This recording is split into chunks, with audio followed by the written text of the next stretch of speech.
Saudações, pessoal! Agora finalizando o assunto de termoquímica com o tópico espontaneidade da reação. Vamos analisar quando é que uma reação tende a ser espontânea, quando é que ela tende a ser forçada, beleza? Tudo começou há muito tempo atrás com um princípio de Thomson e Berthelot, que é um princípio primitivo, mas ele afirmava o seguinte, que uma reação ela tende a ser espontânea, mais espontânea, à medida que ela se torna mais exotérmica, ou seja, melhorando a explicação, quanto mais exotérmica for a reação, mais ela tende a ser espontânea, porque ela tende a ser progressivamente espontânea à medida que ela libera mais energia. Mas é um princípio bem primitivo. Em 1854, Rudolf Julius Emanuel Clausius, criou o termo entropia, porque Clausius percebeu a ideia de que um sistema, uma reação espontânea, ela tende a um aumento na sua desordem do sistema. O sistema tende a se desorganizar. Então ele vai e cria o termo entropia, que é o quê? A medida do grau de desordem de um sistema. Então, para Clausius, pensa o seguinte, para Clausius, uma reação espontânea é aquela que tende a um aumento na desordem. Se liga, pensa naquela reação no início do processo e pensa ela no final. Se no final você vê que aquele final é mais desorganizado, tem uma desordem maior, é porque esse princípio, essa reação tende a ser espontânea. E o que é uma desordem para Clausius? Desordem, para ele, era uma distribuição mais homogênea, uma distribuição por igual de matéria ou de energia por todo o sistema. Se a matéria se distribuir homogeneamente por um sistema, aumentou a desordem. Se a energia se distribuir de maneira mais homogênea por todo o sistema, aumentou a desordem. Para Clausius, toda reação espontânea tende a isso, a um aumento na desordem, a uma distribuição mais homogênea de energia e ou matéria por todo o sistema. E quem mede esse grau de desordem é a entropia. Vou mostrar algumas situações para vocês agora. Olha a mágica. Bem, pessoal, feito a mágica, eu vou tentar explicar melhor para vocês esse conceito de desordem. Se liga, segundo Clausius, um processo espontâneo tende a um aumento na desordem. Se liga nisso. E o que era desordem? Distribuição mais homogênea de matéria e ou energia por todo o sistema. Observa na nossa primeira situação o nosso sistema. Certo? Vamos supor aqui que eu tivesse esse sistema, se fosse de vidro, com uma torneirinha aqui no meio. Essa bola aqui, essa esfera, era conectada por essa outra esfera aqui, através desse caninho, onde tem uma torneirinha fechando aqui o sistema. Desse lado aqui eu tenho vácuo total, não tenho nada dentro, um local desprovido de matéria, enquanto nesse sistema eu tenho um gás preso. Meu sistema aqui como um todo, vamos analisar como um sistema todo, certo? Eu tenho a matéria concentrada só nesse balão, no outro eu tenho vácuo. Então, eu analisando meu sistema na situação como um todo, a minha matéria ela não está homogeneamente distribuída. Ela está concentrada mais de um lado. Não tem homogeneidade de distribuição de matéria aqui. Beleza? Mas, olha só uma coisa. A partir do momento que a gente abrir essa torneira, o gás vai permanecer naquele balão aqui do lado esquerdo? Não. O gás é um sistema onde os seus átomos ou moléculas são dotados de alta energia cinética, praticamente não se atraem, são agitados. A tendência é que o gás espontaneamente comece a se expandir e ocupar esse balão que antes era o vácuo. Se eu comparar essa situação final com a situação inicial, olha só, comparava o início, eu só tinha matéria nesse lado. Abri a torneirinha, o gás se expandiu por todo o sistema. Agora, no final, eu não tenho uma matéria mais distribuída de maneira homogênea por todo o sistema? Tenho. Então, o que houve aqui? Uma distribuição homogênea de matéria pelo sistema. Ou seja, esse procedimento aqui do gás sair desse balão e ocupar o outro balão, foi um processo forçado ou um processo espontâneo? Se liga, um processo espontâneo tende a um aumento na desordem. E o que é desordem? Distribuição mais homogênea de matéria e ou energia por todo o sistema. Antes, eu só tinha gás aqui. Abri aqui a torneirinha, o gás espontaneamente se espalhou por todo o sistema. Se eu comparo a situação inicial com essa situação final, houve ou não aumento na desordem? Houve sim. Desordem, distribuição mais homogênea de matéria por todo o sistema. Comparando o início. No início, eu só tinha a matéria concentrada aqui. Abri a torneirinha, toda a matéria se expandiu por todo o sistema. Distribuição mais homogênea de matéria por todo o sistema. Aumentou a desordem. Tudo que tende a um aumento na desordem é um processo espontâneo. Então, esse processo aqui do gás sair desse sistema, desse balão, desse sistema, para ocupar esse outro balão aqui do outro lado e ficar espalhado por todo o sistema por igual, é então um processo espontâneo. Por que espontâneo? Porque teve um aumento na desordem. Uma distribuição mais homogênea de matéria por todo o sistema. Agora vê essa outra comparação. Eu tenho duas placas metálicas, vamos supor aqui, penduradas. Essa vermelha marcando 200 graus Celsius e essa azul marcando 400. Estão separadas. Se eu conseguir fazer com que elas agora fiquem juntinhas, coladas, uma na outra, plaquinha azul, que antes tinha 400, plaquinha vermelha, que antes tinha 200 Celsius. O que vai acontecer? Uma placa mais quente e uma placa um pouco mais fria. A placa mais quente vai perder calor para a placa mais fria, enquanto a placa mais fria vai ganhar esse calor. Ou seja, a placa mais quente vai perder calor, vai perder temperatura, vai baixar a sua temperatura, enquanto a placa mais fria vai ganhar calor e vai aumentar de temperatura. Situação que vai culminar com um equilíbrio térmico. Se um é 200 e o outro é 400, elas vão ficar num equilíbrio térmico de 300 graus. Antes, nesse sistema, eu tinha 200 graus nessa parte do sistema e tinha 400 graus nessa parte do sistema. Colei as placas, elas entram num equilíbrio térmico, eu vou ter 300 graus em todo o sistema. Saí do momento 1 para esse momento 2. Essa passagem aqui para essa situação seria um processo espontâneo? Seria. Por que seria espontâneo? Olha só. Na situação inicial, eu tinha mais energia de um lado do que do outro. Eu não tinha uma distribuição homogênea de energia por todo o sistema. Quando eu encostei as placas, a placa mais quente perde calor, a placa mais fria ganha calor, chega no equilíbrio térmico. Nesse momento do equilíbrio térmico, em qualquer ponto desse sistema, eu tenho 300 graus Celsius, eu tenho a mesma energia distribuída por igual. Uma distribuição por igual de energia de maneira homogênea por todo um sistema é um aumento na desordem. Daqui para aqui, tende a ser forçado ou tende a ser espontâneo? Espontâneo. Porque houve uma distribuição mais homogênea de energia por todo o sistema. Isso é desordem. Desordem, vale lembrar, distribuição mais homogênea de matéria por todo o sistema ou de energia por todo o sistema. E tudo que tende a um aumento na desordem é um processo espontâneo. Então, para sair daqui, para essa situação, esse processo ocorre de maneira espontânea. Por que espontâneo? Porque ocorreu um aumento na desordem. Com isso, Clausius criou também a variação de entropia, uma outra função de estado bem importante, nós vamos estudar. Vou fazer uma mágica. Feita uma mágica, pessoal? Olha aqui essa função de estado proposta por Clausius. A variação de entropia. Gente, se liga.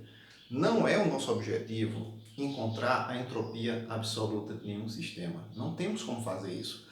A nossa preocupação que nós conseguimos fazer é calcular a variação de entropia do sistema, apenas a variação, de forma muito parecida com o cálculo do ΔH. Só que aqui é o ΔS, a variação de entropia. Como é que ela é calculada? Variação de entropia será entropia dos produtos, o somatório de toda a entropia dos produtos do processo, menos o somatório de todas as entropias dos reagentes do processo. Sempre fazendo essa diferença. produto menos reagente. E como falei anteriormente, todo processo espontâneo tende a um aumento na desordem. Numa reação espontânea, o somatório da entropia dos produtos será sempre maior do que o somatório da entropia dos reagentes. Então, num processo espontâneo, essa variação tende a ser positiva. Teria, então, um processo espontâneo. Já num processo onde a variação de entropia desse negativo, ou seja, a entropia dos produtos fosse menor do que a entropia dos reagentes, não houve uma distribuição de energia uniforme, nem de matéria mais uniforme pelo sistema, então seria um processo forçado. Se no final de um processo eu tiver menos distribuição de energia ou menos distribuição de matéria mais homogênea pelo sistema, ali é um processo forçado, ou seja, teve que ter sido realizado um trabalho para que aquilo acontecesse. Não teria como acontecer de maneira espontânea. Se no final a entropia fosse menor, eu teria uma variação negativa. Então eu teria um processo forçado. Um processo não espontâneo. Beleza? Então se liga nisso. Tudo que é espontâneo tende a aumento na desordem. Tudo que é espontâneo, a entropia dos produtos é sempre maior do que a entropia dos reagentes. Então essa variação daria positivo. Beleza? Processo com ΔS positivo tende a ser espontâneo. Mas só o ΔS não é suficiente para você ter a certeza que aquilo tende a ser espontâneo. Existe a energia livre de Gibbs, que eu vou mostrar daqui a pouco para vocês, que é mais completa, nos deixa com mais segurança. Mas antes disso, eu quero frisar uma coisa aqui. Que quanto mais, olha gente, quanto mais exotérmico for o sistema,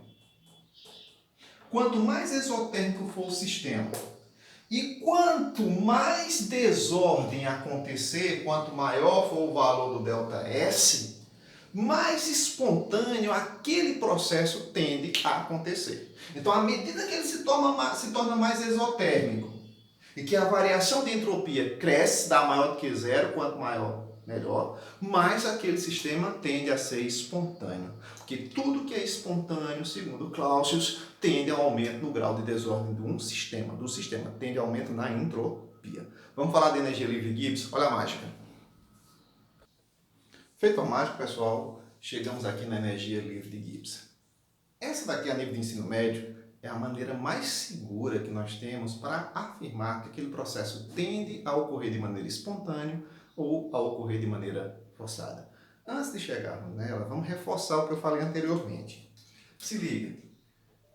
Quanto mais exotérmico for a reação, se liga, quanto menor essa variação aqui, ó, quanto mais negativo for essa variação e quanto mais positivo for essa variação, é indiscutível, tende a ser espontâneo. Beleza?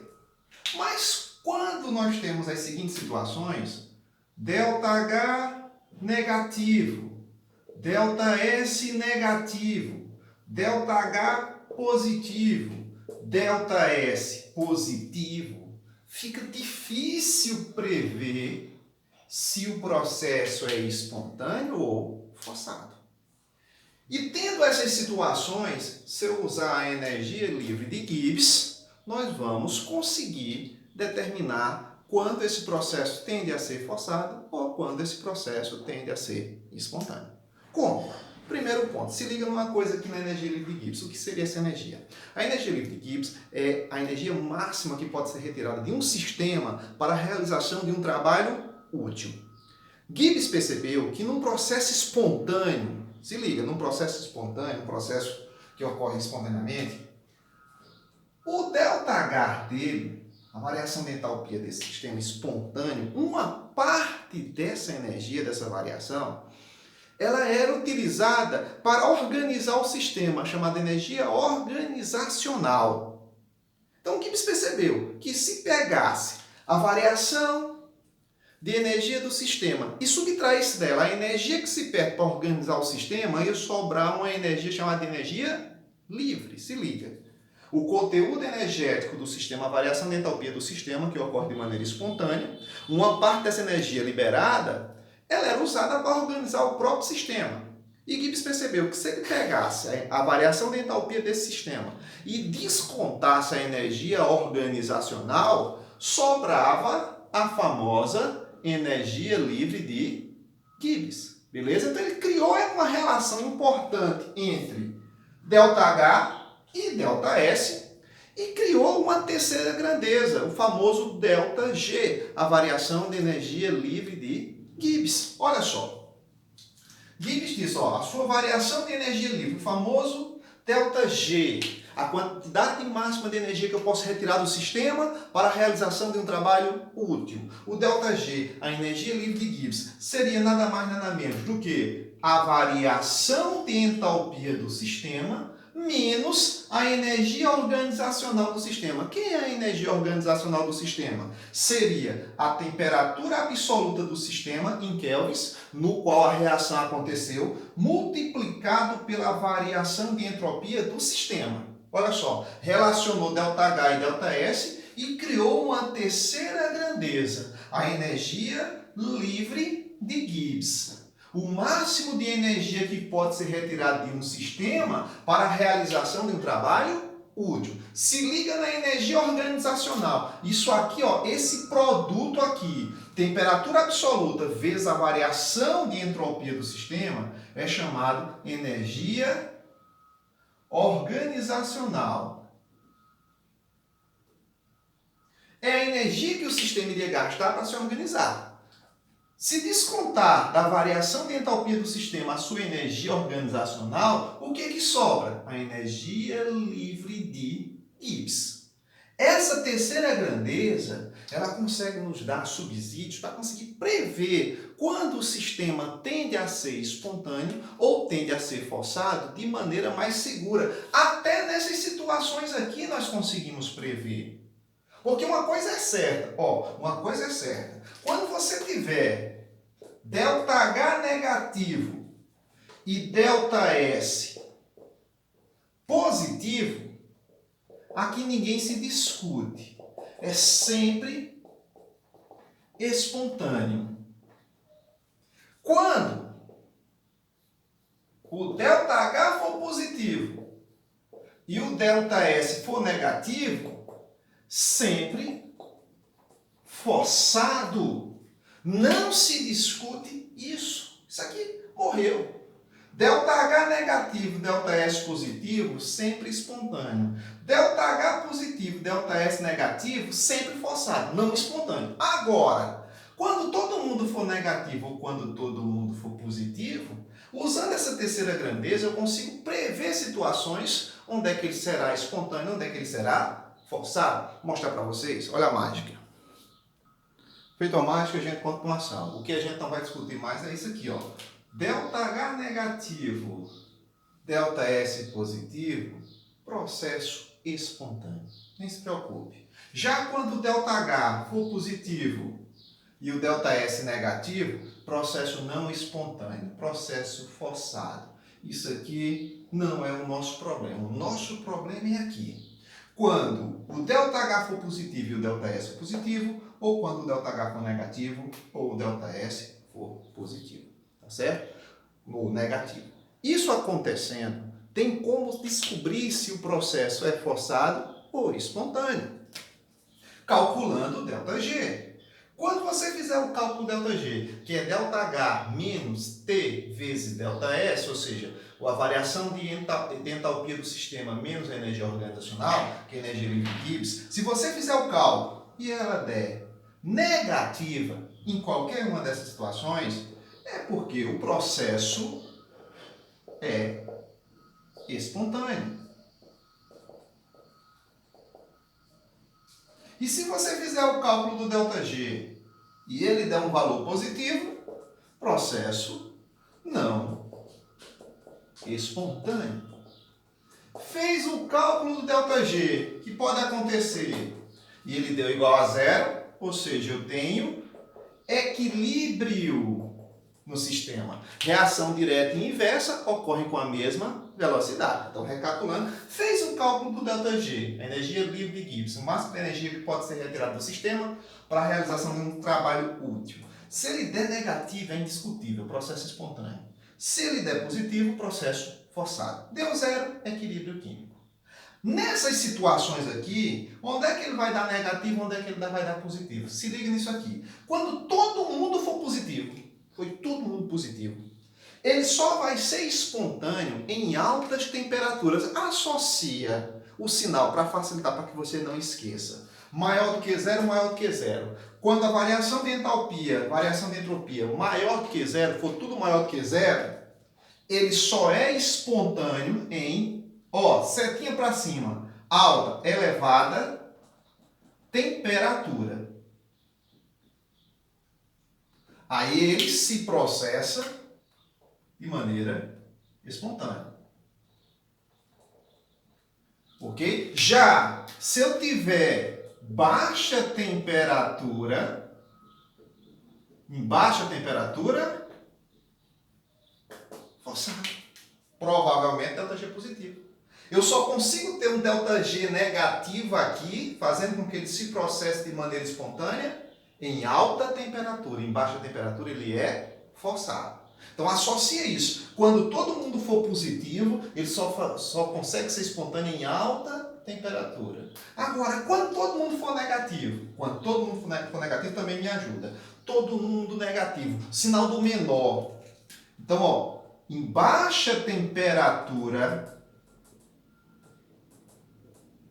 eu tenho um processo espontâneo. Só vai ser espontâneo em baixa. Já em alta temperatura, o processo será um processo forçado. Associe o sinal. Quando tudo for positivo, só em alta temperatura é espontâneo. Quando tudo for negativo, só em baixa temperatura vai ser espontâneo. Por quê? Quando eu jogar isso aqui na fórmula da energia livre de Gibbs, eu vou ter essas situações aqui. Toda vez que a variação de energia livre de Gibbs for negativa, processo espontâneo. Toda vez que ela for positiva, independentemente da temperatura, processo forçado. Deu zero, sistema em equilíbrio. Reação direta e inversa com a mesma velocidade. Beleza? Vamos aplicar isso. Olha a mágica. Feita a mágica, pessoal, vamos aplicar agora o que a gente estudou sobre variação de energia livre de Gibbs e o que eu posso calcular com ela, certo? Olha só, o óxido de cálcio pode ser obtido a partir da combustão de cálcio metálico de acordo com a equação abaixo. Queimei o cálcio metálico, está aqui o óxido de cálcio. Considere que a formação do óxido de cálcio é espontânea. Esse processo aqui é espontâneo. Se esse processo é considerado espontâneo, certo? Para esse processo aqui, o ΔG é menor do que zero, certo? Esse processo. E para que a reação acima, o ΔH, menos 800 kJ, e o ΔS, menos 2.400 joules mol por Kelvin. Determine o valor da temperatura em kelvins para que essa reação deixe de ser espontânea. Olha só a loucura agora. O processo é espontâneo. Beleza, a questão informou. Mas ele quer que a gente ache a temperatura a partir da qual ele deixa de ser espontâneo. Ou seja, a partir daquele momento ele passa a ter um ΔG positivo e não negativo. Beleza? Então bora lá. Vamos ler a questão. Lemos a questão, vamos separar os dados. Ao ler essa questão, eu vi que eu tenho o ΔH do processo foi dado. ΔH menos 800 kJ por mol. ΔS do processo foi dado, menos 2.400 joules por mol kelvins, e ele quer que a gente encontre a temperatura absoluta, a partir da qual o sistema deixa de ser espontâneo, passa a ser forçado. Lembrando, ele vai ter que passar a ser forçado. Para ele passar a ser forçado, eu tenho que pensar num ΔG agora, positivo, porque ele tem que ser forçado, ele era espontâneo, esse processo é espontâneo, mas a questão é, a partir de qual temperatura ele passa a ser forçado, ele deixa de ser espontâneo. É isso que eu estou tentando calcular agora. Antes de calcularmos, temos que observar as unidades de medida dos calores que nós temos, o calor que nós temos, e do ΔS, do grau de desordem. Um está em quilojoules e outro está em joules. Ou você passa tudo para joules, ou passa tudo para quilojoules. Vou passar tudo para quilojoules que é mais fácil, porque eu lembro aqui, 1 kJ equivale a 1000 joules. Então, a cada 1000 joules eu tenho 1 kJ. Se aqui é 2.400 joules, então isso aqui é nada mais nada menos do que menos 2,4 kJ por mol Kelvin. Beleza? Então, bora lá. Vamos recapitular. Eu aprendi recentemente que a energia livre de Gibbs é a variação de energia do sistema menos a energia organizacional, que é a temperatura vezes a variação de entropia. É isso aqui o ΔG. Só que ele quer calcular a temperatura a partir do qual o ΔG torna-se positivo, ou seja, o sistema passa a ser forçado. Para que eu consiga calcular essa temperatura é muito fácil, porque observa, eu já tenho o ΔH, eu já tenho o ΔS. Ah, Júlio, e o ΔH, o ΔG, perdão, tu não tem? Não, não preciso. Eu só preciso lembrar que o processo tem que ser forçado. Para isso, eu só tenho que lembrar que esse cálculo aqui, independentemente do valor, ele tem que ser o quê? Maior do que zero. Se eu quero temperatura a partir do momento, a partir da qual o sistema passa a ser forçado, é a temperatura a partir da qual o ΔG se torna maior do que zero, independentemente do seu valor. Então, logo, eu tenho que pensar nisso. Ó. Isso aqui, ΔH menos T vezes ΔS, tem que ser o quê? Positivo. Então, eu tenho que pensar nisso aqui. Ó. ΔH menos T vezes o ΔS tem que ser maior do que zero. Eu não preciso exatamente do valor do ΔG. Eu só preciso saber que isso tem que ser maior do que zero, tem que ser positivo. Então, eu vou lá substituir os dados. Quem é o nosso ΔH? Menos 800. Menos a temperatura, eu não sei, vezes. Quem é o meu ΔS em quilojoules? Menos 2,4. Maior do que zero. Fazendo as relações aqui necessárias, ao menos vai dar mais. Então, eu vou ficar com menos 800 mais T vezes 2,4, que é maior do que zero. Isolando T, menos 800 é negativo, passa para lá, positivo. Então, T vezes 2,4 maior que 800. Isolando T, T maior que 800 dividido por 2,4. Isso daqui vai dar, ó, aproximadamente 333,33 kelvins. Ou seja, temperaturas maiores que 33,33 kelvins, esse processo passa a ser forçado. Deixa de ser espontâneo. Beleza? Até a próxima.